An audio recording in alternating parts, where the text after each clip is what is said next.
Buenas, pessoal, tudo bem? Olha quem apareceu, olha quem voltou, né? Depois de um bom tempo aí sem gravar vídeo, eu resolvi gravar um vídeo hoje, na verdade, né? Já começando a falar, não morri, não tô doente, não deu nenhum problema, não quebrei, né? Não deixei de operar mercado, eu sigo fazendo o que eu sempre fiz, o que eu continuei fazendo, a questão mesmo é tempo. Eu tenho alocado meu tempo em outras coisas, tenho gerenciado algumas coisas diferentes agora, isso demanda um pouco mais do meu tempo, né? Mas as operações continuam, pelo contrário, aumentaram até a quantidade de operações, né? Tanto aqui quanto lá fora, e tem dado muitos bons trades, e aí a gente vai conversar sobre isso nesse vídeo, beleza? Então vamos lá.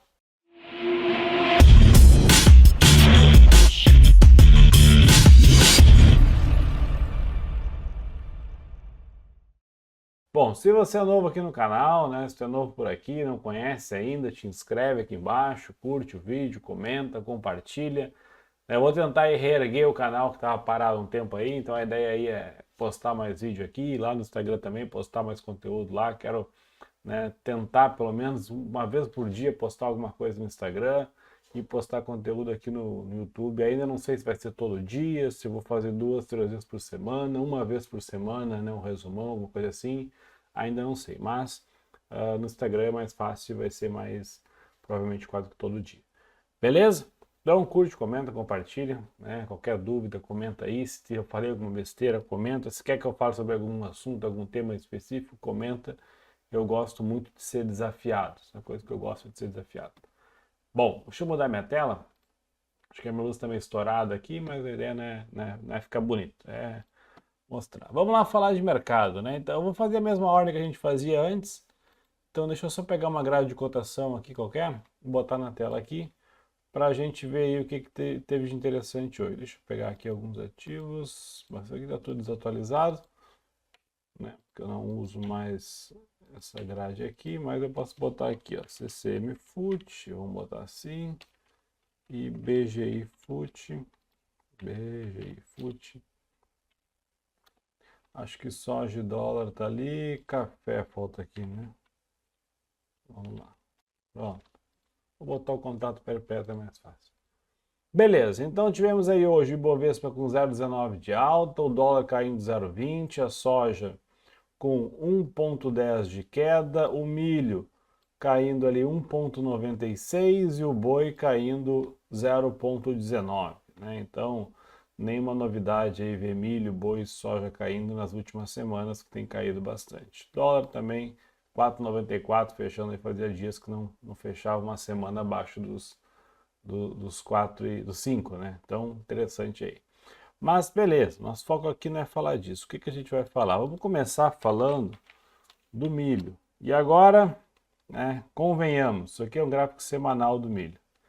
Vamos lá. Eu quero que alguém aqui que olha esse vídeo comente aqui embaixo e diga que não ganhou dinheiro no milho nessa queda, né? Eu quero que, se alguém, eu vou refazer a pergunta, se alguém não ganhou dinheiro no milho nessa queda, comenta aqui embaixo e principalmente comenta o porquê. Porque, convenhamos, o milho sai de 88, 89, né, nessa região aqui da média móvel de 200, e cai até 60. É a queda praticamente parecida com a alta de 2020, só que de ponta cabeça. Então o milho caiu aqui nada mais, nada menos do que 30 pontos, brincando, 30, 29, 28, né? Então, em percentual, daqui eu tô falando, tá? Em percentual daqui o milho caiu 30%. Tá? Então não tinha como não operar, não tinha como não vender, não tinha como não ganhar dinheiro nessa queda. A grande questão era que às vezes, por exemplo, estava aqui, tinha caído tanto que dava, a gente ficava meio receoso de entrar vendendo, entrar vendido e continuar vendido aqui. Mas, né, fazendo aquele tipo de operação que eu gosto de fazer, que é uma operação ali que a gente começa ela no intraday, procurando uma boa entrada num gráfico de 15, num gráfico de 30, num gráfico de 60, e quando vê o mercado anda e cai bem durante o dia, fica posicionado e aí só vai. Então a gente consegue fazer esse tipo de operação e deu para fazer várias operações no milho nessa queda toda aí, tá? Então, primeiro, se alguém não ganhou dinheiro na queda, eu quero que comente embaixo e comente o porquê não ganhou. Sem problema, não vou ficar bravo nem nada, só quero tentar entender a dificuldade. Outra questão, se alguém que está assistindo esse vídeo é produtor, se alguém que está assistindo esse vídeo planta milho e o milho, né, a lavoura do milho é uma fonte de renda, né, diferente de, vou plantar milho para dar alimento para o meu gado, vou plantar milho para consumo próprio, que aí não faz diferença nenhuma se está alto ou baixo, né, porque não vai vender, não vai viver disso. Agora, se planta milho e vende e se rentabiliza com isso, eu quero saber quem é produtor rural que utilizou uma plataforma de operações, que utilizou as ferramentas que o mercado proporciona, seja mercado futuro, seja opções, seja lá o que for, né, para conseguir travar o preço do milho, para conseguir acertar um preço justo para vender o seu milho e conseguir fazer uma operação na bolsa de forma a não tomar esse prejuízo na cara aqui. Eu quero que alguém me diga isso, eu quero que um produtor diga, eu fiz isso e o meu prejuízo, não precisa falar em valores, né? Meu prejuízo era para ser X, se não tivesse feito, e eu consegui como se tivesse vendido milho nos 88, 89, nos 90. Então, para mim, está tranquilo essa queda. Eu quero que alguém diga, porque se isso não aconteceu, se um produtor deixou o milho voltar e está tomando milho, está entregando milho a 40, 50, que nem tem algumas praças aí, né, perdeu muita chance de fazer uma operação bacana e não digo que vá ter lucro, né, que fosse ter lucro, mas pelo menos não teria prejuízo. Guilherme, como assim essa história de travar o preço do milho? Como é que eu vou saber? Uma conta simples aqui, sem entrar mais em detalhes, porque dá para fazer um vídeo gigantesco sobre isso, né? Explicando detalhadamente. Mas o milho é mais fácil, diferente de soja, por exemplo, e café que é dolarizado. Mas o milho é mais fácil. Uma conta bem simples. Vamos supor que eu plante, né? Quanto é que está o contrato do milho? Quanto é que estava o contrato do milho aqui em cima? A R$ 90, né? Quanto é que estaria o contrato do milho? Deixa eu botar aqui. R$ 90. Vamos botar 89. R$ 40.000, mais ou menos, um contrato, tá? Beleza. Então, quando o milho estava aqui em 89, um contrato valia R$ 40.000. Vamos supor que eu plante milho, né? E que a minha produção, né, não em saca e nem em produção por hectare, mas vamos supor que eu vá vender nessa safra, sou um produtor bem pequeno, eu vou vender, sei lá, R$ 300.000 em milho. Vou botar R$ 400.000 em milho, para a conta arredondar, para ficar mais fácil aqui, mais didático. R$ 400.000 em milho. Beleza, então hoje a minha lavoura, né, a minha produção aqui que eu tenho, o que eu vou colher e vou guardar e tudo mais, quando eu entregar esse milho, né, quando eu vender todo o meu milho, a minha estimativa é de ter aproximadamente R$ 400.000. Então a minha ideia é entregar o meu milho lá para 400 e botar no bolso, né, R$ 400.000. Beleza. Aqui preço, aí eu começo a fazer as contas. Todo produtor, quando planta, ele sabe o quanto gastou para plantar, se teve que pegar financiamento, né, um Pronaf da vida, um financiamento de safra, alguma coisa assim, ou se já tinha caixa para plantar do próprio bolso, mas ele sabe o quanto gastou. Né, o quanto gastou em maquinário, em diesel, em funcionário, enfim, ou se é da família, não importa. Ele sabe o quanto foi gasto para plantar aquele milho. E também, se ele sabe o quanto foi gasto, ele sabe por quanto ele precisa vender para ter lucro. Eu vou colher tantas mil sacas de milho, eu preciso vender o milho por tanto para no final das contas eu ter ganho X. A gente sabe disso, tá? Então vamos supor que eu plantei milho, né? Agora para safrinha. Então, início do ano lá, né? Aqui mais ou menos nessa região aqui eu plantei milho. Beleza. E aí comecei a acompanhar a cotação do milho, já vinha acompanhando a cotação do milho e via que estava caindo e tudo mais. Se eu plantei milho aqui início do ano, né? Plantei para safrinha, provavelmente as coisas que eu comprei, insumos e tudo mais, eu comprei antes. Bem provável que eu tenha comprado antes.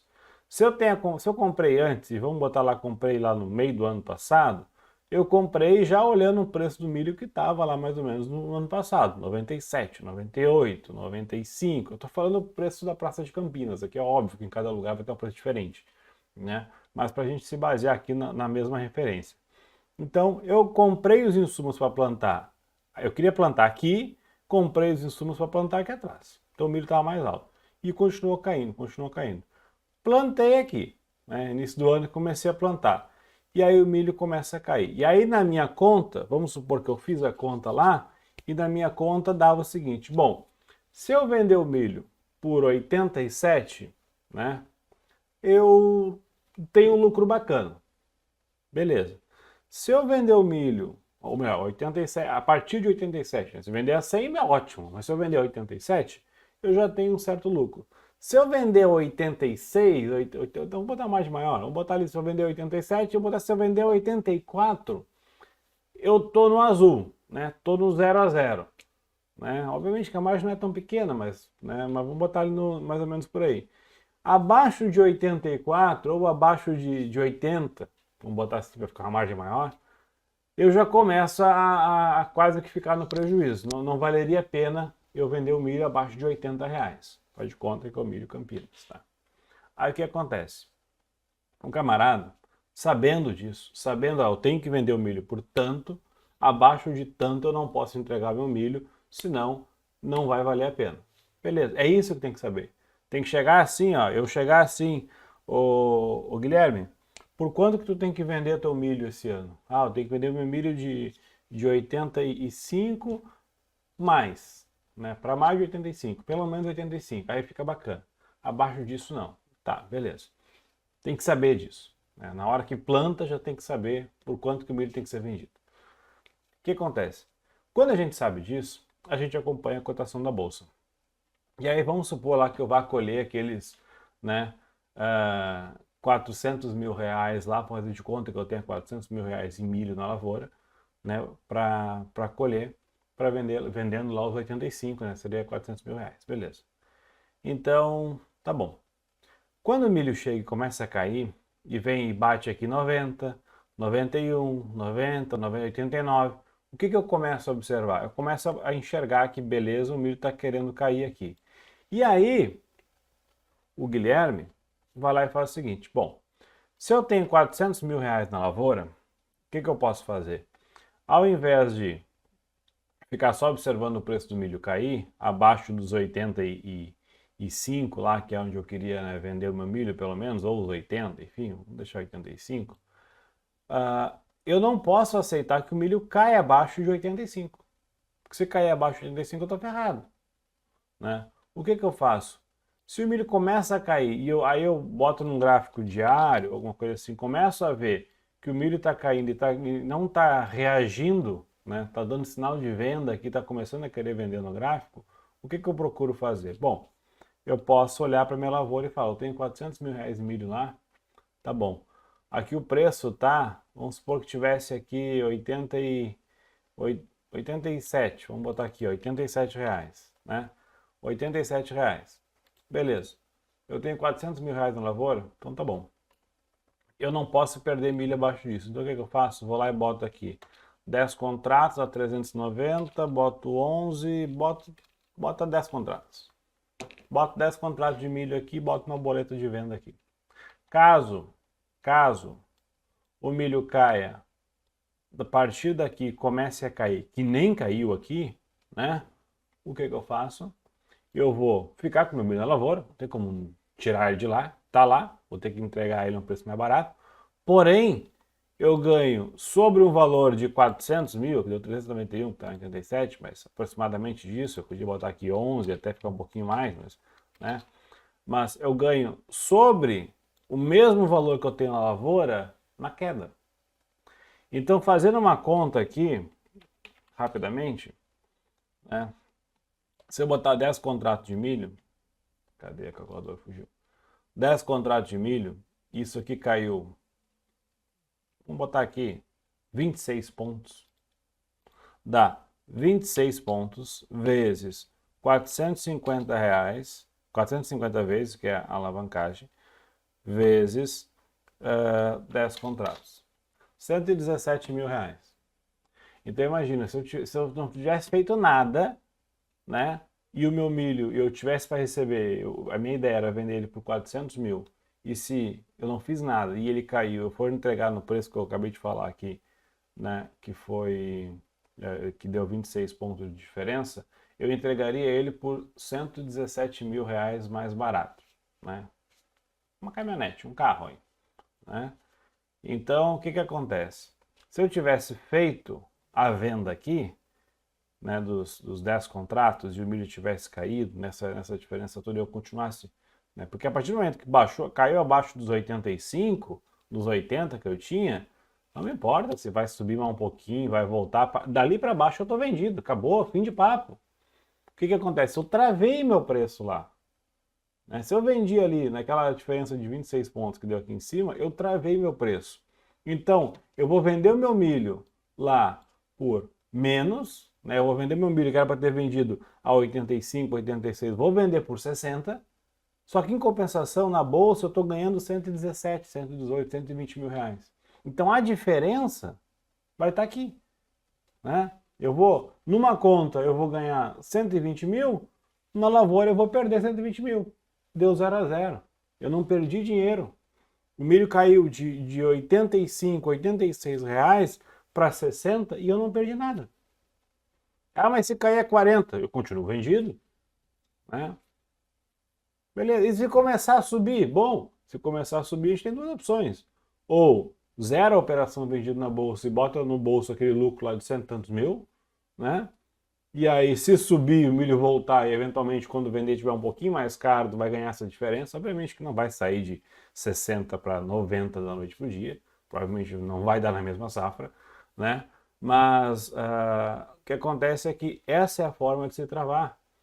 Né? A pessoa vai lá e vê o quanto que ela tem de dinheiro na lavoura, quanto que ela tem em milho, quanto que ela tem em boi, quanto que ela tem em café, em soja, seja lá o que for, usa o instrumento que é a Bolsa de Valores e faz uma operação contrária ao que tem na lavoura num preço que acha que fica interessante para venda. Ponto, acabou, fim de papo. Ah, mas e se eu vendi aqui nos 85 e ele começou a subir e não para mais de subir? Bom, se começar a subir, e dependendo da posição aqui, dependendo da velocidade que ele sobe, zera a operação ali, tu vai perder R$ 1.000, R$ 2.000, R$ 3.000, mas quando ele subir, se subir, tu vai vender o teu milho mais caro, vai dar essa diferença, vai se pagar, ainda vai estar com lucro. Então dificilmente tem prejuízo numa operação dessa, né? Se souber fazer ela direitinho. O contrato futuro, para fazer essa operação, é um ótimo instrumento, porque é barato o custo de negociação. Dá para fazer com opções? Dá para fazer com opções. Você pode falar com qualquer assessor de investimento, ele vai querer te enfiar em opções goela abaixo. Por quê? Porque opções, para um assessor de investimento, dentro de uma corretora, né, é um mecanismo caro, tem taxa cara, ele ganha um percentual alto em cima, então para ele é muito interessante. Para o produtor, o que, que ele quer? Ele quer não perder dinheiro na lavoura, ponto. Se vai ser via opções, via contrato futuro, via seja lá o que for, não importa, né? Tem que fazer uma coisa. E o contrato futuro é uma coisa que qualquer um pode fazer, basta ter uma conta na corretora e um dinheiro de garantia lá e vamos embora. Né? Então, custo muito barato, tem corretora com corretagem zero para isso. Então, não precisa de um assessor de investimento para fazer isso. Então, mais uma vez, nessa questão do milho, é mais um exemplo que eu reforço que o produtor tem que aprender a utilizar as ferramentas do mercado para ganhar dinheiro ou para deixar de perder dinheiro.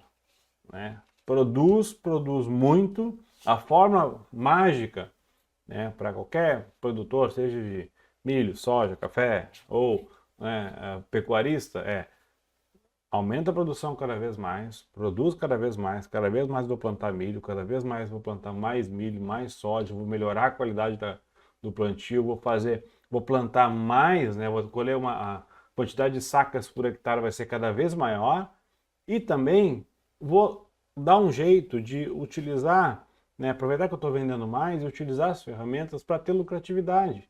Eu defino o valor que eu quero vender. Bom, quero vender milho baseado na cotação que está óbvio. Não vou chegar, eu quero vender milho a R$300. Não vou conseguir vender R$300, né? Mas eu quero vender milho ali a 88, 89, 80 e tantos ali, beleza, estou plantando nesse preço, quero vender mais ou menos por esse preço, daqui para baixo eu estou vendido e acabou. Vou vender milho nesse preço. Ponto. Fim. Parece fácil? Parece fácil. É fácil na prática? É apertar um botão, é botar a quantidade de contrato e apertar um botão. Só tem que saber o que está fazendo, né? E aí, porque assim, o produtor, o cara que planta milho, ele está comprado no milho o tempo todo. Por quê? Porque para mim, se eu plantar lá 30 hectares de milho, para mim, quanto mais que se eu plantei hoje e vou colher, né? Hoje, aqui início do ano, plantei agora para colher lá no meio do ano na safrinha, para mim, se o milho lá na safrinha tiver o dobro do preço, ótimo, né? Eu vou vender mais caro, perfeito. E se eu conseguir colher bem, se minha safra for boa, muito bom, vou vender o milho mais caro, vou ganhar um monte de dinheiro. Beleza. Né? Se cair, eu tomo um tufo. Então, o produtor tem que aprender a ganhar. Não digo ganhar dinheiro. Isso aqui não precisa ser uma ferramenta para ganhar dinheiro, e sim uma ferramenta para se proteger. O produtor, o foco dele é plantar, colher, fazer uma boa safra, ganhar dinheiro na safra e usar as ferramentas que tem para não perder dinheiro, para travar um preço, definir um preço bacana para cada safra. Fazendo isso, dificilmente vai ter safra ruim, né? Obviamente, às vezes vai ganhar um pouco mais, vai ganhar um pouco menos, mas dificilmente vai ter safra ruim porque o cara vai conseguir mitigar ali mais ou menos a questão do por quanto ele quer vender. É óbvio que se ele estima colher, né, que nem eu falei, 400 mil reais em milho e colher 200, bom, aí é mais complicado, né? Então, a safra a gente nunca sabe exatamente o quanto vai colher, é meio que estimativo, mas é mais ou menos por aí. Se eu pudesse, eu juro para você, se eu pudesse, eu pegava, montava uma equipe, pegava um pessoal, botava dentro de umas caminhonetes e saía visitando as fazendas, tudo por aí, ensinando para o pessoal como fazer as operações na bolsa, sem vínculo com corretora, com nada, porque tem gente que faz isso, mas é vinculado à corretora, então eles querem vender o produto da corretora, né? Ensinaria para o doutor, ó, é assim que se faz, é isso que se faz, da forma que se faz, é assim, assim, assado. O que precisa fazer? Entrar em site de qualquer corretora, escolhe uma, tem 400 aqui, escolhe uma, olha, lê, entende o que ela faz, vê se acha bom, bacana, vê as taxas, beleza? Escolhe uma, entra lá, joga dinheiro para lá e faz a operação. Acabou. Então, eu queria muito, eu tenho muita vontade de fazer. Se eu tenho na família produtor de gado, que comprou gado caro, né, comprou novilho caro, e o gado, o boi não para de cair o preço e está lá. Né? Um monte de cabeça de gado lá, não vende, não tem quem compre, né? E tá perdendo dinheiro. Não fez a operação, nem sabe. Fala, moça, isso é besteira, é manipulado, não sei o que, isso aqui é mais. Beleza, então, milho é isso aí. Tá, e vai continuar caindo milho. Cara, em abril me perguntava se ia continuar caindo milho. Eu falava que acho que vai. Tá caindo, vai continuar caindo. Eu vou dizer outra coisa. Tá caindo, vai continuar caindo. Até onde vai? Não sei, né? Aqui ia cair um pouco. Aqui ia cair mais um pouco. Aqui vai cair mais um pouco. Se deixar, cai mais. Se deixar, vem aqui nos 50. Né? Nos 60 já tá. Se deixar, vem aqui, bate aqui nos 56, 50 e 52. Se deixar, tem mais 10 pontos para cair aqui. Tem. Né? Então, tudo depende. Se não entrar, a safrinha tá aí. Se não entrar comprador pesado comprando milho e tudo mais, não tem por que o milho subir. Ah, mas a China vai começar a comprar do Brasil, tá cancelando compra nos Estados Unidos e tudo mais, e o que mais? E aí? Beleza, e o preço, cadê? Cadê a compra? Cadê os navios cheios? Cadê o milho faltando? Né? E o preço subindo? Notícia a gente vê toda hora. A China conseguiu juntar a safra Brasil e Estados Unidos e está pagando o preço no milho. Né? Mesma coisa que ela fez na pandemia. Quando começou a pandemia lá, ela começou, né, no início da pandemia, o preço do milho caiu um monte, não tinha comprador. Daqui a pouco a China chegou e falou, eu vou comprar tudo que tem. Começou a comprar e estocou. Né? Minério de ferro também, eles tinham minério de ferro para não sei quanto tempo lá. Milho também tinha, eles fizeram um estoque de commodities na queda da pandemia. Na queda da pandemia é absurdo. Eles compraram petróleo a preço de 2012, 2010. Né? Então, o pessoal soube usar. E o milho está caindo. Né? Não tem comprador, está caindo.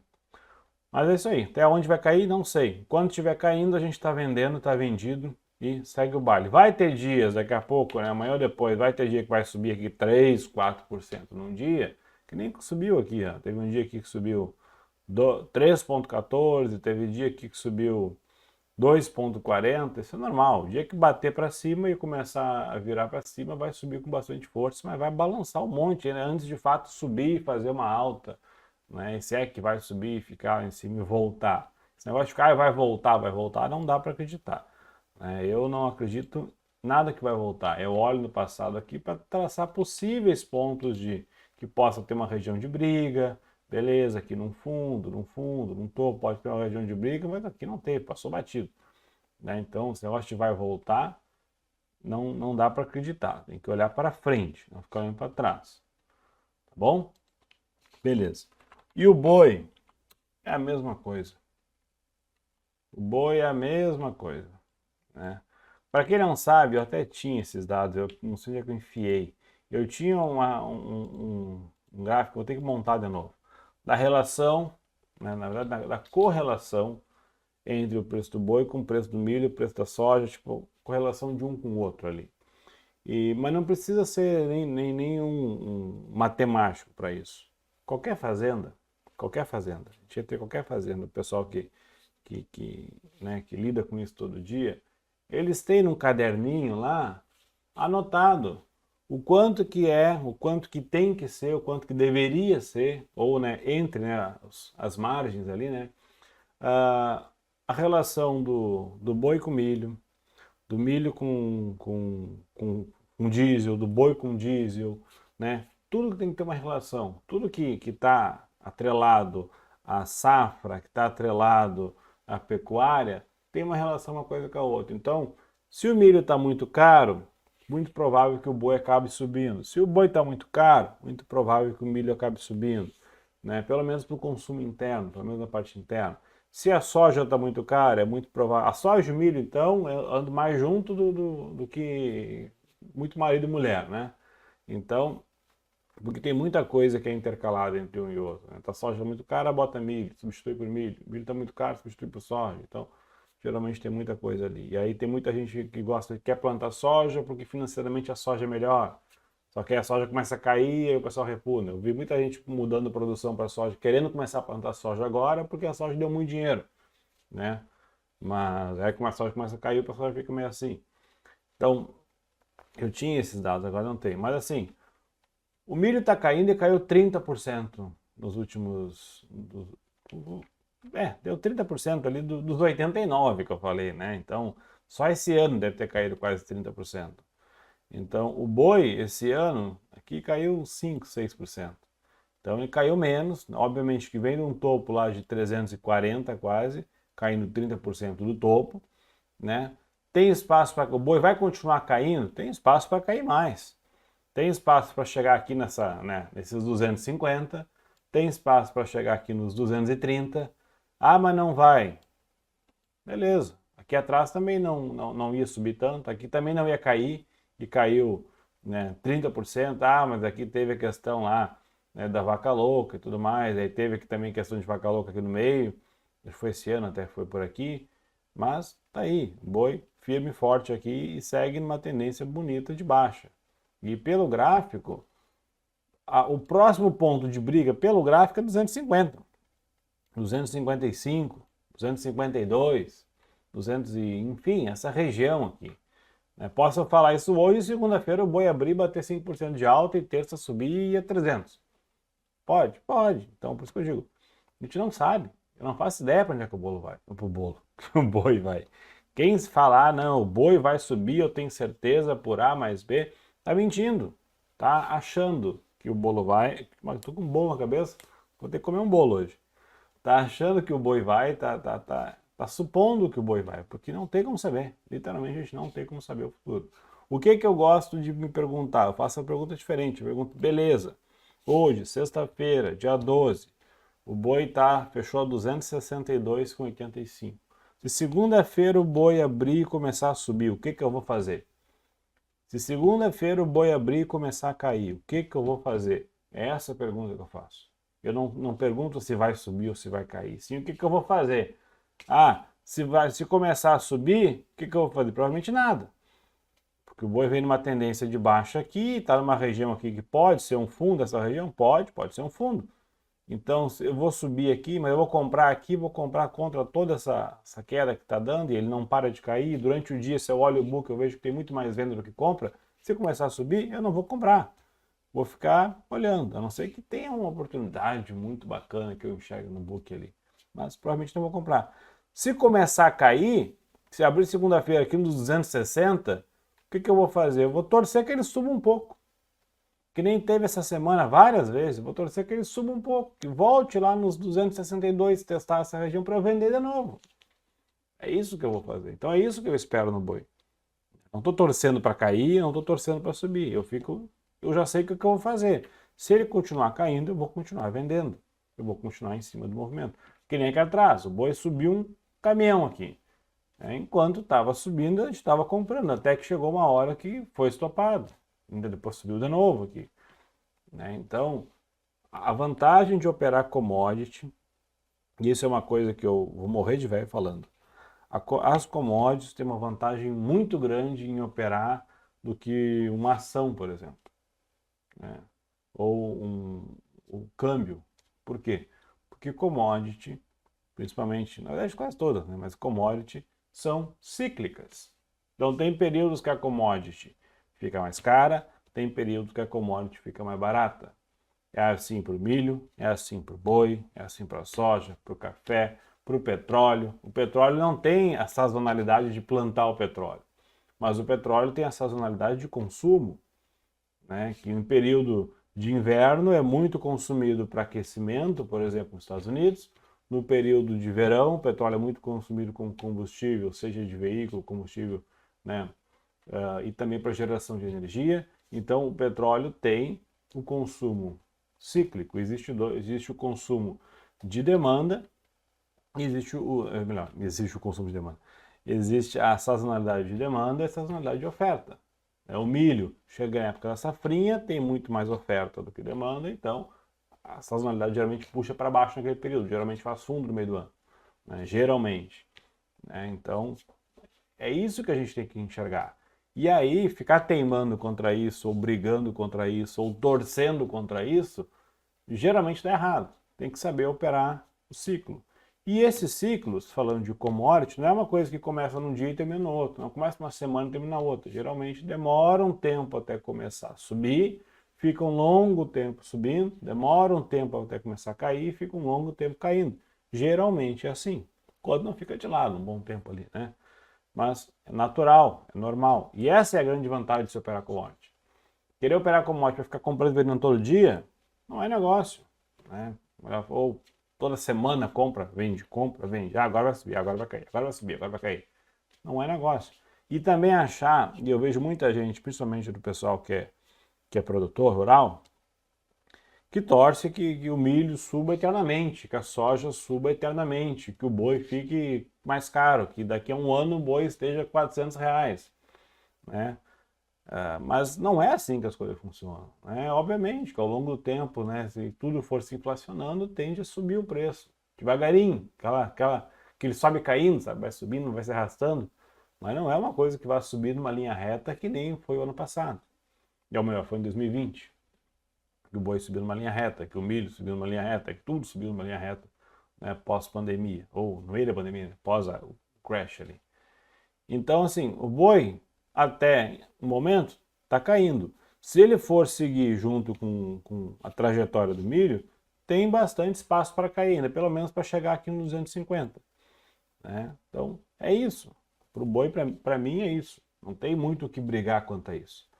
E o que eu tenho feito no boi? Venda.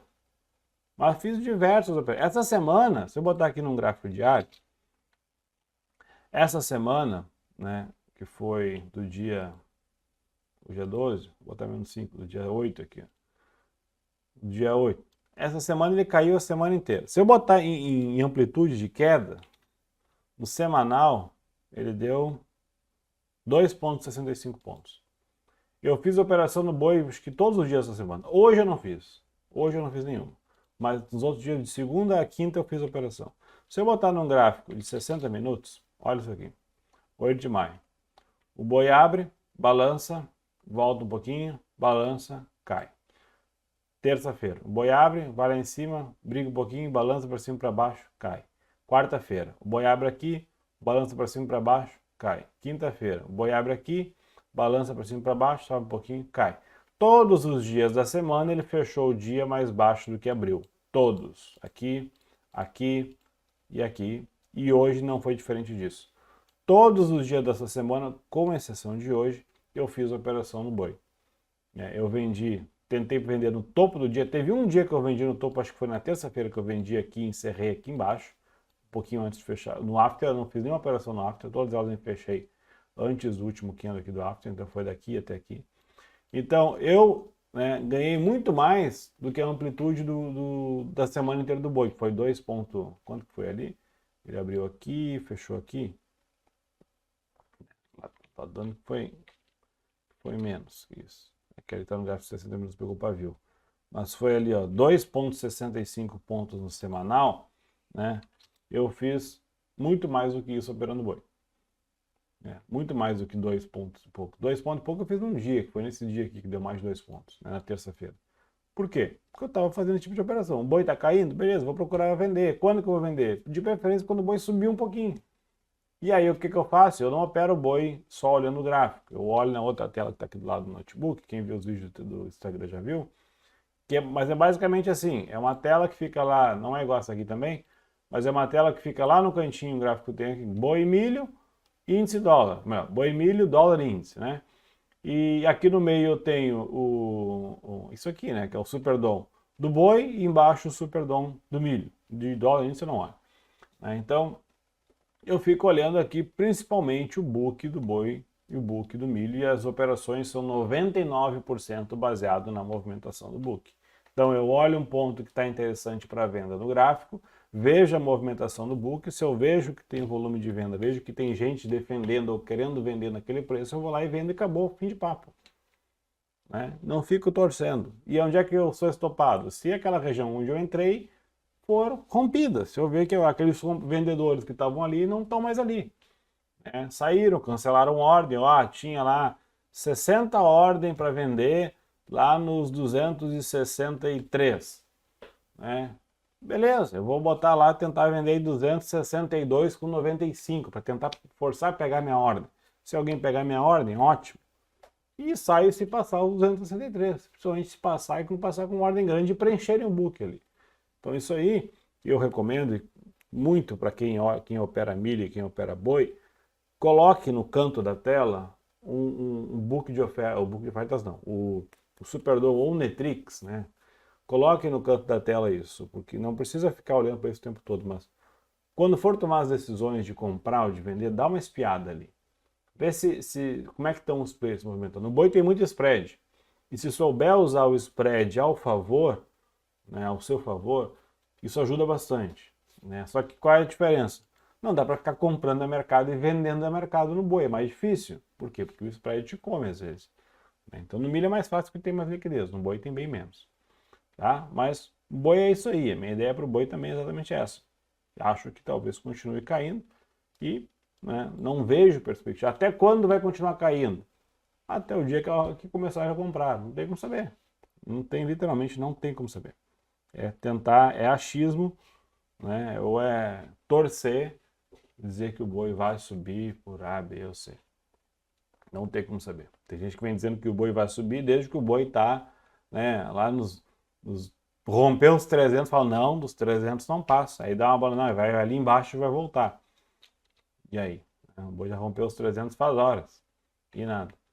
Então, tem que ficar de olho, não ficar torcedor. E, mais uma vez, pecuarista, mesma coisa do milho. Eu tenho tantos R$ 1.000 em boi no campo. Vou vender, pretendo vender tantas cabeças, se é que vou vender, enfim, vou. A minha rentabilidade no boi, essa safra, esse ano, vai ser, eu quero que seja mais ou menos tanto, para vender no preço tal. Vou lá na bolsa, travo o preço do boi. Eu estou comprado no campo. Tenho lá 1.000 cabeças de gado? Tô plantado. Tô comprado em 1.000 cabeças de gado. Tenho 100? Tô comprado em 100. Tenho 20? Tô comprado em 20. Tenho 2? Tô comprado em 2. Né? Se o boi sair, eu venderia o meu boi a tantos reais arroba. Aí no preço tá bacana. Eu vou lá na bolsa e olho lá mais ou menos, beleza. A partir daqui eu não quero vender meu boi, vai ficar muito barato. Ou eu tô perdendo dinheiro, vou dar meu boi de graça. Então eu boto uma ordem de venda numa região próxima ali e beleza. Dali para baixo eu tô vendido na bolsa. Tô comprado no campo, tô vendido na bolsa. Tô no 0 a 0. Então dali para baixo eu não perco dinheiro. Travei meu preço ali. É isso que funciona para travar o preço. Então o produtor tem que saber utilizar as ferramentas, mais uma vez. Café. Vou botar aqui, né? Gráfico semanal do café. O café está enroscado nessa região aqui dos 200, né? Tá para cima, para baixo, para cima, para baixo. Veio aqui, brigou, tentou subir, voltou. Tá cheio de risco meu aqui, inclusive, né? Umas regiões de briga aqui. Mas tá enroscado nessa região aqui. Então, olha aqui. Uma região. Parece que é pouco, né? Mas é uns quantos pontos aqui que a gente tem aqui. É 50 pontos se for de fundo a topo. Mais de 60 pontos aí. Ele tá aqui, tem uma tendênciazinha de alta aqui. Tudo bem, pode ser que tenha, pode ser que venha aqui. O café para travar, ele é um pouco mais complicado, assim como a soja, porque é dolarizado. É engraçado, porque o Brasil é o maior produtor de café do mundo, né, disparado, maior produtor de café do mundo. Porém, a referência para café não é o Brasil, é o Café Colômbia na Bolsa de Chicago. Nova York, café Nova York. Soja, o resto tudo é Chicago, é café Nova York. Ah, o café Chicago, não, o café Nova York. E por que é o café da Colômbia?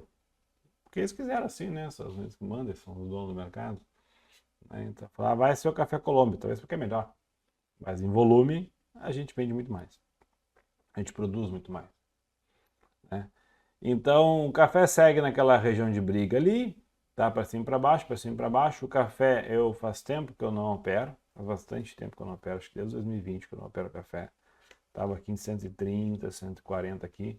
Café eu tenho operado só ou pela Interactive Brokers, né, via opções, ou pela Tasteworks, via ou ETF, JO, e só, porque lá não tem opções de café. Mas é isso, o café segue nessa tendênciazinha aqui. Tem uma região aqui, é possível região de briga aqui em cima, nessa região onde já foi uma região de briga, inclusive. E o próximo fundo aqui embaixo, mas aqui tem uma certa tendênciazinha de alta. A gente vê aqui, né, daqui até aqui, né, uma certa tendênciazinha de alta, mas é nítido que tem defesa aqui, é nítido que tem defesa aqui. Essa defesa aqui deve ser a mesma, a diferença aqui é muito pequena. Então tem uma galera, né, defendendo o preço de café aqui, ó, tá? Se passar dessa região aqui dos 250 para cima, aí pode ser que essa turma aqui jogue a toalha, aí vai brigar lá em cima. Mas por enquanto está aqui. Graficamente, né, poderia continuar subindo lá? Poderia, mas graficamente está muito bonito para fazer esse movimento aqui também. Ó. Pá, opa, e pum. Né? Ou pelo menos vir até aqui, mas mais provável aqui. Graficamente está bonito para esse movimento acontecer. Se vai acontecer, daqui a uns 2, 3 meses a gente conversa, mas graficamente está muito bonito para isso. Né? Aí depende do El Ninho, depende se vai ter El Ninho, Laninha, toda aquela história, depende se vai ter geada. Vai que do nada vem uma geada muito forte daqui a 2 meses e o café explode para cima. Né? Então, como já aconteceu, então tem que tomar muito cuidado quanto a isso. Mas o café é um ativo duro de operar, porque é um ativo aqui no Brasil, tá? Porque tem pouca liquidez, né? Pouquíssima liquidez, assim como a soja, não é nada diferente, tem pouquíssima liquidez. É dolarizado, então tem que tomar cuidado na questão da posição. Pode, às vezes, o café subir, eu estou comprado, o café subiu, oba, beleza, mas o dólar caiu um monte, então minha posição, como era para ficar, é para ganhar bastante dinheiro, não ganhou, ganhou pouco, até perdeu por causa do dólar, então tem uma variável a mais, também complica bastante, então tem que tomar muito cuidado. Mas o café, não vejo muito o que se fazer no café nessa região aqui. No gráfico diário, aquele desenho tá bonito lá porque eu fiz, né? Então, ó, bateu lá no topo, voltou, está vindo para cá. Se continuar caindo e testar essa região aqui de 205, não me surpreenderia ele ficar aqui nesse range aqui. Tá bom? A soja, vou botar no gráfico semanal. A soja, eu lembro de falar de venda de soja, e eu acho que não era nem esse ano ainda, acho que era lá do ano passado. Né? A soja brigando nessa região aqui, aí a soja sobe, começa a subir, eu falava, para mim, daqui eu quero vender soja. Eu falava, eu quero vender soja, eu não quero comprar soja aqui, não compro soja no topo, quero vender. É um stop mais lá em cima, e quem assiste meus vídeos, quem assistiu os últimos vídeos aqui, pode ver, pode voltar lá para início desse ano, para janeiro desse ano, que a soja estava no topo, eu falando, não acho interessante compra de soja. Não vejo por que a soja está aqui em cima. Eu acho muito mais interessante a venda de soja aqui. Aí a soja foi lá, logo depois caiu 7, 8%. E bem provável que venha cair mais um pouco aqui e voltar aqui para a região dos 27, 28. E talvez ficar o ano inteiro nesse lenga-lenga aqui, como foi o ano passado. Aqui, ó, mais ou menos em junho, ela bateu o topo. Em julho aqui, ela bateu fundo, né? Nós estamos aqui em abril, no topo. Né? E se continuar na mesma linha, ela vem aqui para... Aqui seria maio, a maio já está. Mas seria a mesma coisa, para junho, aqui, um pouco mais aqui, ela tentar vir buscar fundo, ou brigar aqui para cair mais adiante. Né? Então, assim, a soja também não está com cara de que vai subir. Mesma coisa, estou no topo histórico, por favor. Um topo aqui muito alto, a soja lá em cima, e se a soja continuar caindo e vir aqui embaixo, não me surpreenderia, né? Não me surpreenderia a soja cair. Dada a situação, dadas as coisas do jeito que está, eu acho muito mais provável que ela caia do que suba. A simetria de risco para fazer uma operação, se eu fosse fazer uma operação, independente do ativo, não sei que ativo é esse, só enxerguei o gráfico. O que eu vou fazer? Eu vou procurar vender aqui com um stop lá em cima. Óbvio que um stop desse tamanho na soja não dá para tomar, é muito caro. Então a gente teria que tentar botar um stop menor aqui, procurar uma região menor para venda. Mais uma vez, fazer operação de soja aqui na Bolsa Brasileira é muito bom. É quase que somente eu recomendaria somente para produtor mesmo que quer fazer travar preço. Né? E aí tem a questão do dólar também. Mas basicamente eu recomendaria para produtor. Para especular preço aqui é complicado. Eu acho assim, dá para fazer, dá para ganhar dinheiro, dá para ganhar dinheiro, mas é tão pouca liquidez, tanto spread, o mercado que balança tanto e bate tão forte, que eu me pergunto se vale a pena. Tem coisa mais fácil e eu não vejo necessidade de passar trabalho, literalmente, né? Então, o milho é mais fácil, o boi é mais fácil, o café e a soja aqui é mais complicado. É bom para tentar, quando pega o movimento, a coisa anda um pouco e fica um tempinho posicionado dentro de um contrato ali. Eu ganhei bastante dinheiro com café já com isso. Mas também já os piores stops que eu já tomei foi com café. Né? Então, dá uma paulada e às vezes o dólar ajuda junto e aí a gente fica, né, chupando bala. Então tem que tomar bastante cuidado com isso. Beleza? E vamos para o dólar. Nosso Dolfut. Fechando nos 4,94, né? Fazia tempo que não chegava, até vou puxar aqui no gráfico aqui, ó. Fazia tempo que não chegava aqui, olha, tempo mesmo, 4,94 aqui, né? Botando na mínima aqui, desde 2019, não, aqui em 2020, aqui na subida, pegou esse preço. Então vem caindo, e aí mais uma vez, né? Ontem até me perguntaram lá no Instagram se eu não achava que o dólar ia subir com essa questão dos dados da inflação americana, né? Que a inflação vem diminuindo lá, melhor, né? Não veio tão ruim quanto se esperava, porque está subindo, mas não veio tão ruim quanto se esperava. E isso quer dizer o quê? Que as tratativas lá que o Fed está fazendo de subir juros e toda aquela história, de certa forma está funcionando. Tá botando a economia americana, está freando um pouco a economia americana e isso vai fazer a inflação diminuir e posteriormente, né, pode começar a não subir mais juros, até mesmo começar a reduzir juros. Aí perguntava se isso não ia prejudicar o Brasil com a questão do dólar aqui. Eu acho que não, né? Minha opinião. Não sou economista, não sou o Jerome Powell lá no Fed. Eu acho que não. Por quê? Porque por mais que, vamos supor que o Brasil comece a baixar juros esse ano, baixe lá 0,25 na próxima reunião do Copom, ou na próxima fica travado lá do jeito que está, e na outra, enfim. Baixe lá, né, 0,25 ou 0,5% até o final do ano, enfim. Considerando que a inflação está ali na casa dos 4 e pouco, 5 e pouco aqui no Brasil, um juros de 13 e tanto, ou 13 e pouco, ou 12 e tanto, a gente tem uma taxa de juro real, pegando a taxa de juros, descontando a inflação, boa. Uma taxa de juro real muito boa. E isso é muito atrativo. A taxa de juros americana está lá nos 5%. Né? É uma coisa que é raríssima acontecer. Está alto? Está alto. Se a taxa de juros começar a baixar lá, para onde é que vai o dinheiro? O pessoal vai começar a querer correr para onde está pagando bem. O Brasil é um país que ainda, né, se segurar um pouco e lá começar a parar ou baixar logo adiante, ficar mais atrativo ainda frente ao resto do mundo. E aí isso, obviamente, o que faz? O dinheiro externo entra aqui, o dólar acaba sendo empurrado para baixo. Então, assim, a menos que, lembrando, estamos no Brasil, o Brasil é sempre, né, uma incógnita, a gente nunca sabe, né, tem a questão toda política, toda a questão fiscal, que sempre é uma bagunça, mas pensando né, de forma, né, limpa ali,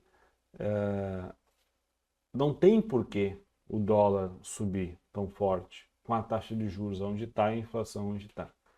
Agora, se amanhã ou depois começarem a baixar juros, né, não iam baixar, né, vai baixar assim 2 pontos da noite para o dia, né, que o negócio começar a baixar em questão de um ano, os juros cair para 5%, aí, bom, aí o dólar vai embora, né, porque não tem porquê. O Brasil, estruturalmente, é um país de juros um pouco mais alto, é um país que paga bem juros, é um país que tem uma dívida muito grande, né? Porque é um país que está sempre patinando, a gente não evolui nunca, né? Infelizmente é isso.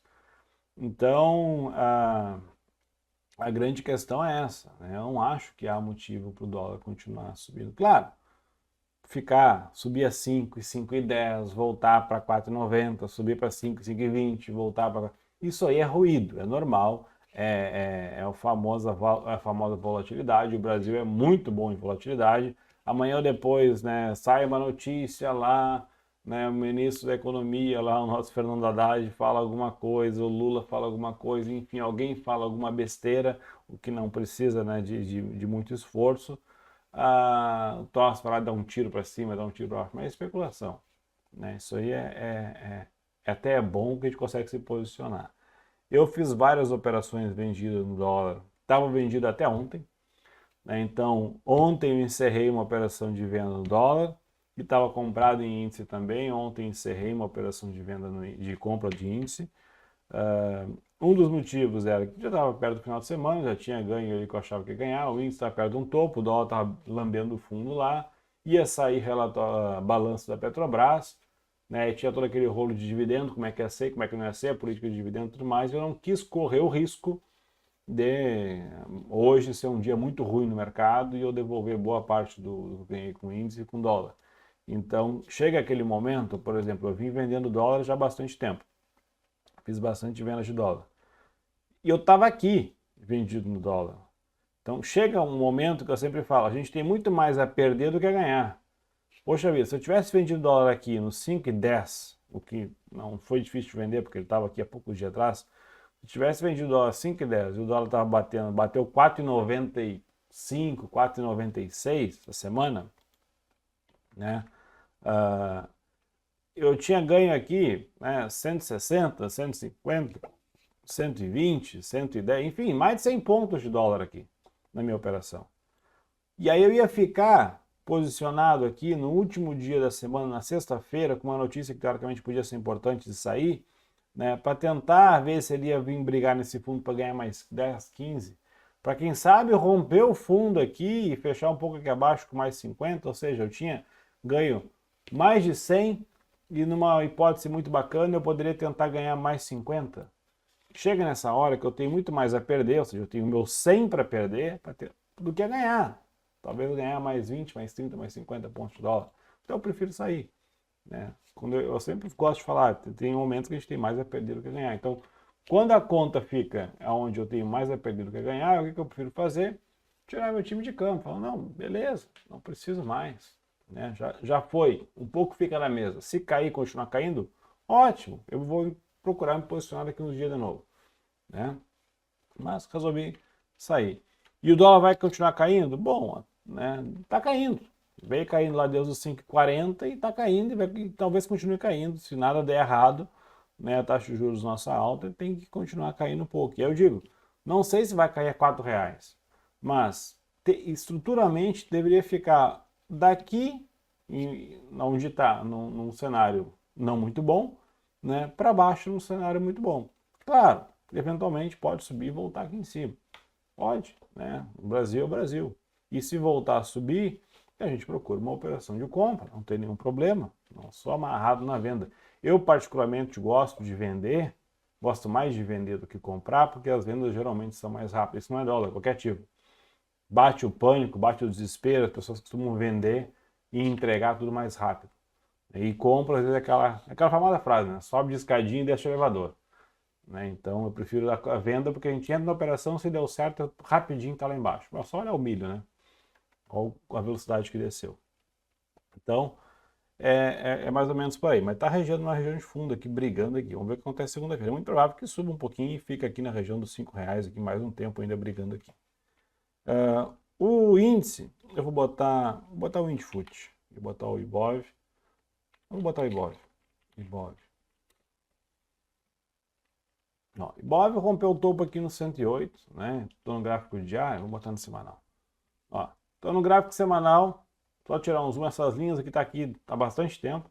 E olha como o Ibovespa ficou 2021 praticamente de lado, 2022 totalmente de lado, começou o ano e terminou quase no mesmo preço. E esse ano até então está seguindo a mesma coisa. Se eu tirar essas linhas verticais aqui, não dá para saber o que é 2021 e 2022. 2022 e 2023 aqui, porque ele está exatamente na mesma range, na mesma região, tudo bonitinho. Né? Se eu pegar os últimos 3 anos considerando esse ano, né? O Bovespa está de lado aqui. Desde a pandemia, subiu, foi lá, rompeu o topo e foi embora. Felizmente a minha carteira já rompeu o topo. Né? Felizmente. Cada vez que o Ibovespa cai, eu consigo fazer operações boas, tanto com dólar, com índice, com milho e boi. Né? A minha carteira rompeu o topo já. E sem contar milho. Né? Naquela carteira ali eu tenho operado mais swing trade em dólar e índice, ações, né? E alguma coisa de boi. O milho por si só já deu uma rentabilidade muito grande. Mas a minha carteira é mais atrelada a ações lá. E eu gosto de ver quando a minha carteira de ações está rompendo o topo e o Ibovespa está patinando lá embaixo. Então, teoricamente, se eu não comprei tudo errado as ações, a hora que o Ibovespa resolver embalar e começar a subir, se isso acontecer, a minha carteira de ações vai subir também, talvez esteja lá em cima. Isso vai ser muito bom. Então, cada vez que eu vejo isso, eu fico muito feliz. Eu ficaria muito feliz uma vez para cair, por exemplo, a 80, 90 mil pontos aqui e daqui a pouco começar a querer subir um pouquinho e minha carteira tá rompendo o topo, tá brigando no topo também para subir. Então, eu ia ficar muito feliz, porque, bom, benchmark tá lá embaixo, eu estou segurando aqui em cima, tá muito bom, né? E aí a gente faz isso como? A gente rentabiliza com várias formas. Commodities é uma delas, né? Operar milho e boi lá é uma delas. Mas qualquer coisa que rentabilize vale. Né? Mas na questão cíclica ali, eu uso bastante dólar e índice e faço swing trade com dólar e índice. Consigo fazer boas operações de swing trade com dólar e índice. Né? A questão é sempre saber mitigar o risco. O Bovespa vem aqui testar essa região de topo aqui. Né? Hoje saiu notícia da questão da Petrobras, no caso foi ontem, né? Mas impactou no mercado hoje. Então teve também ontem no final do dia lá possível vazamento de informação. A gente sempre tem, acho que sempre vai ter. Né? Então são pessoas, todo mundo quer ganhar dinheiro, todo mundo é ganancioso. Então é muito provável que continue sempre tendo esse negócio aí. Mas, né, a gente que não tem acesso à informação privilegiada e nem pode usar isso, teoricamente pela lei ninguém pode, a gente vai lá e faz as operações que vai fazer. Então, o Ibovespa começou a sinalizar, né, o governo começa a sinalizar, né, o Banco Central, a questão da taxa de juros que vai dar uma segurada, as taxas de juros em si começam a cair, a gente pode ver as curvas de juros, né, as taxas de juros já precificando bem mais baixo para o ano que vem, depois já começando a subir de novo. Não sei por que não está aparecendo as outras aqui, era para estar aparecendo. Agora apareceu.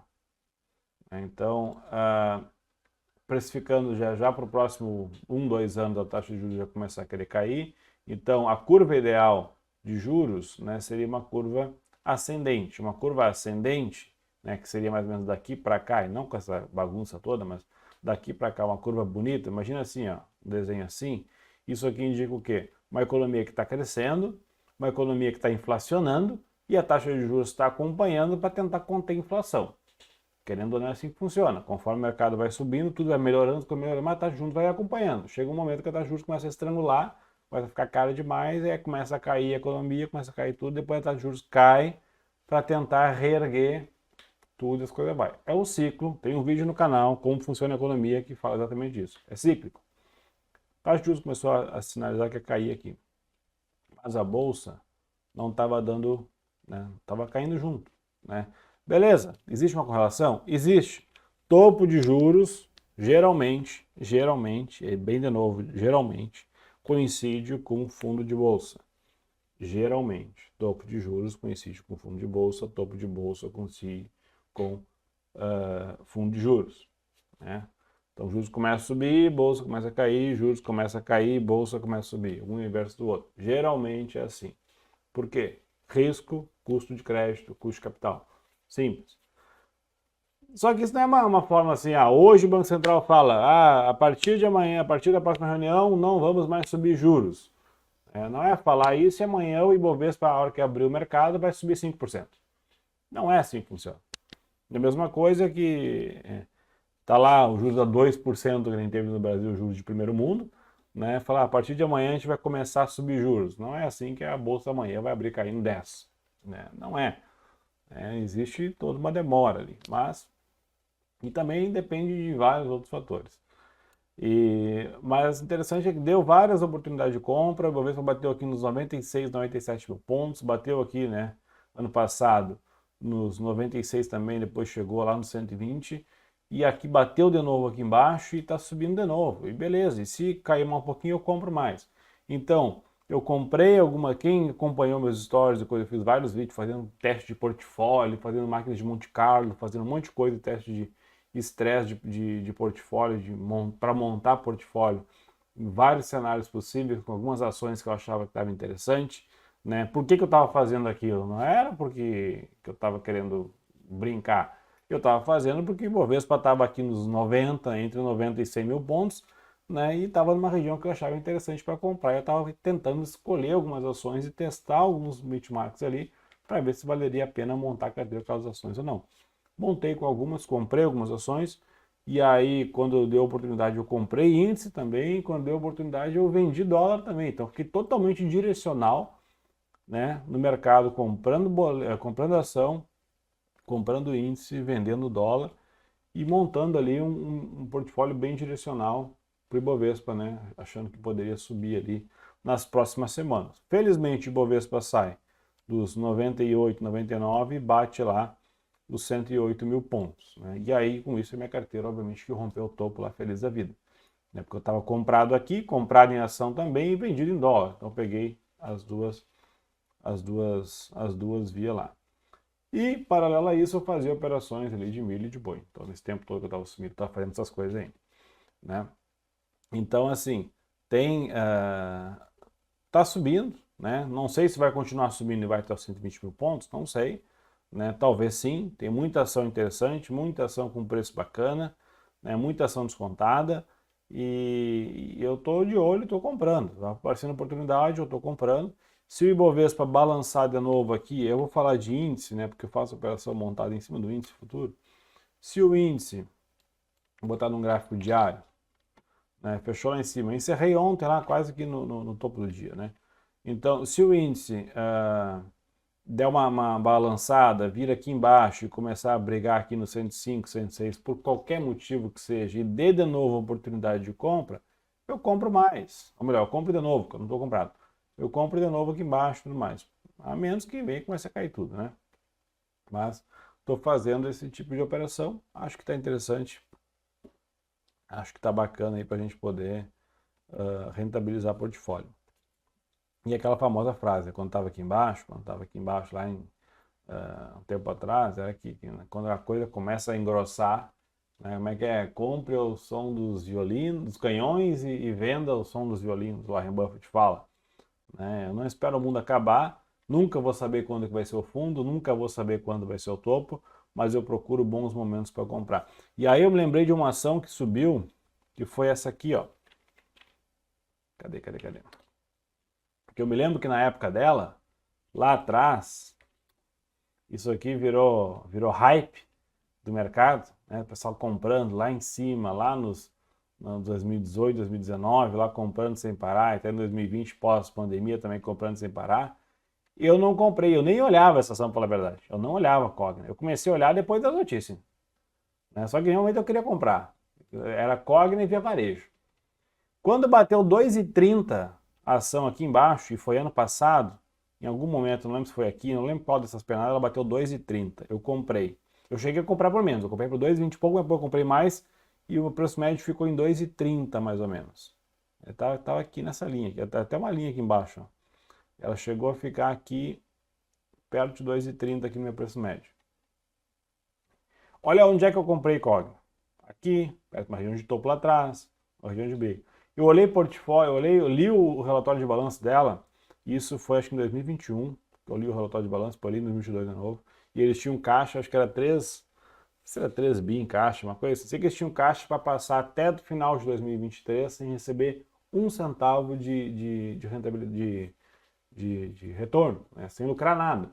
Eles tinham bastante caixa na empresa. A empresa foi comprando outras empresas, foi comprando e compraram, fizeram um conglomerado gigantesco, só que eles pegaram, começaram a fazer isso pré-pandemia. Aí estourou o Covid e se apertaram. Fizeram um monte de compra, um monte de coisa aqui atrás, né, planejando que, beleza, 2020 a gente vai explodir, e aí explodiram mesmo, né, só que com Covid. Então, muita compra e o dinheiro não entrava. Compraram muito negócio, muita coisa que estava com problema mesmo para resolver, e aí com a pandemia aí problematizou tudo.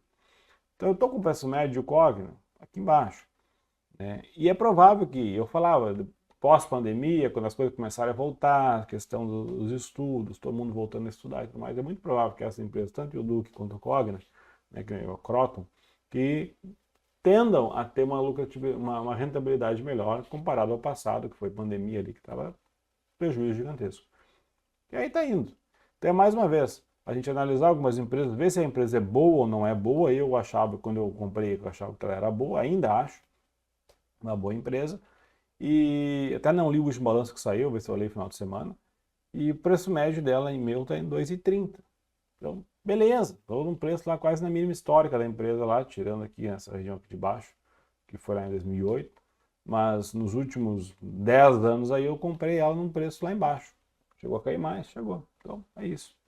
É saber enxergar boas empresas. Outra que eu estou comprado, e aí, só para finalizar o vídeo, essa aqui.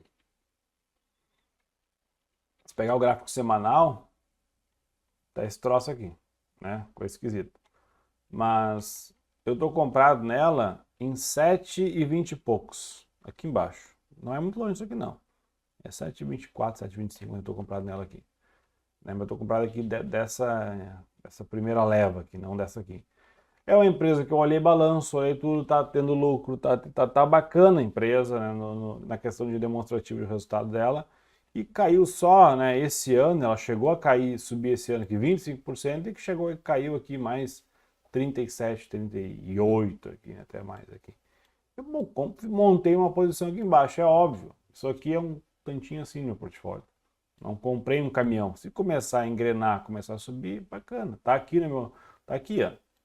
No cantinho aqui da vira e mexe, todo dia eu dou um bisu nela ali e vou lá e vejo essas aqui. Foi isso que eu fiz, eu estava olhando para day trade, mas a Kepler que está ali em cima é uma que está para analisar mesmo o preço, porque é uma que eu estou olhando ela um pouco mais de perto. Como ela tem um preço muito barato, a gente não pode sair comprando um monte de ação, porque fica ruim também de posição de liquidez. Então eu vou comprando devagarinho, compro quando dá oportunidade. Uma empresa que eu nunca tive na carteira, então estou analisando, vou estudando ela. Aquele famoso molhar o pé. A gente compra um pouco e vai analisando, vai estudando, vai lendo mais, vai todo dia entendendo mais um pouco, dá uma lida em notícia, vê como é que funciona. E E é uma empresa que é ligada ao agronegócio, então se tiver uma safra muito boa, o pessoal tende a fazer, aumentar, né, a sua fazenda com mais silos e tudo mais, então é uma empresa que tende a lucrar quando a safra é muito boa. Então tudo tem o seu porquê. E é isso, mais ou menos isso. Então eu fiz um vídeo um pouco mais longo hoje, até bem mais longo pela verdade, mas a ideia é tentar fazer vídeos, obviamente que não tão compridos assim, mas voltar a fazer mais vídeos, não sei qual período vai ser, e enfim, mas lá no Instagram eu vou postar conteúdo mais seguido. Então vamos tentar reerguer o canal, curte o vídeo mais uma vez, se gostar, compartilha, manda para quem vocês conhecem aí. Se tem pergunta, tem dúvida, pergunta. Coisa que eu gosto é de ser desafiado, eu adoro ser desafiado, é obviamente que um desafio saudável, não sou de ficar brigando em rede social, eu nunca vou fazer isso, mas aquele desafio de debater, literalmente debater o porquê que a coisa está assim, por que está assado, por que está subindo, por que está caindo. Eu gosto que tenham gente, pessoas contrárias às minhas ideias, porque muitas vezes me faz estar daquele estado assim de é verdade, eu não tinha visto isso, isso aqui é bom. Eu acho que, né, essa troca de informação é muito válida para todo mundo, né? E quem é produtor rural, mais uma vez, eu comecei o vídeo falando disso, vou terminar falando disso. Use as ferramentas, aprenda a usar as ferramentas a seu favor. Aprenda a fazer a conta, né, da sua lavoura, a conta, né, da sua safra, ou, né, enfim, seja lá do que for, do que produza, aprenda a fazer isso e usar as ferramentas do mercado a seu favor. Não ficar refém do preço. Não é plantar milho, sentar e ficar esperando crescer, cuidando do milho e torcendo que o preço suba, né? Não é pegar, comprar cabeça de gado, botar no campo, botar para engordar e torcer que o gado fique caro para poder vender mais caro. Não é assim. Tem que saber, é um investimento. A gente sabe que plantar não é fácil, a gente sabe que pecuária não é fácil, tem altos e baixos como tudo na vida tem, obviamente, mas saber usar as ferramentas a seu favor, hoje em dia é tão fácil, tão barato o acesso, tão simples, basta ter internet, um computador, uma conta na corretora, e isso vale muito a pena. Então, aprendam isso, por favor. Eu ainda um dia, eu tenho um sonho um dia de montar um negócio só para lidar com o pessoal que eu vim do interior, então eu sou muito próximo, muito ligado a isso.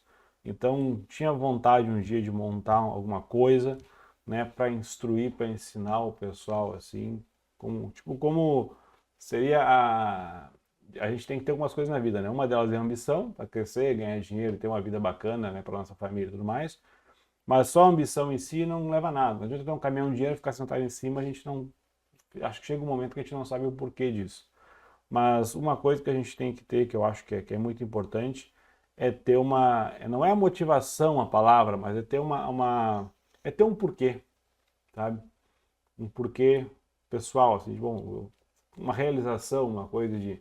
E eu gostaria muito de ter uma coisa nesse sentido, de poder ajudar o pessoal, de ensinar, não, vocês, sabe, não é nem pensando em ganhar dinheiro com isso, né? Porque a questão principal aqui é ver que o fulaninho lá, que poderia ter perdido 200 mil reais na safra, deixou de perder 200 mil reais na safra porque fez uma operação travando o milho, travando o boi, né? Então, é isso que é bacana. Beleza? É isso aí, tudo coisa do futuro que a gente vai ver. Valeu, até mais, um abraço, tchau.